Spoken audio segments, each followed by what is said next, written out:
әділдік. Баяғыда бар ауда сесендігімен, даналығымен көзге түскен би өмір сүріпті. Бірде екі кіші дау ашып, бидің алдына келеді.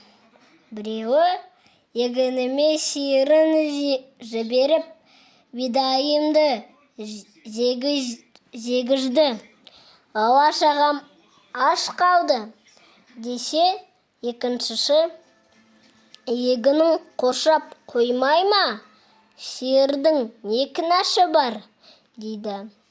Би осы уақытқа дейін небір даулы шараларды әділ шешіп жүрсе де, осы жолы билік айтуда қатты қиналады. Тыңдап отырса, екеуінікі де жөн секілді. Ұзақ ойланған би егіншіге, сен аштығың үшін сиырын ал, деп билік айтады. Малшы егіншіге сиырын бермейді.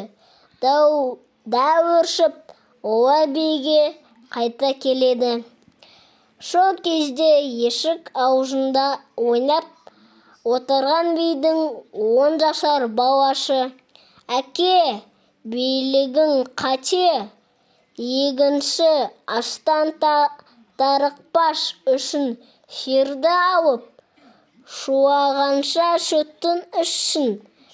Егіні пішкенде малшыға бидайдан үлес берсін» дейді. Бұл сөзге малшы да, егінші де риза болады. Бірі сиырын, бірі егінін беріп, өздері дос болып кетіпті. Әлгі бала ержетіп, кейін әділ би болыпты.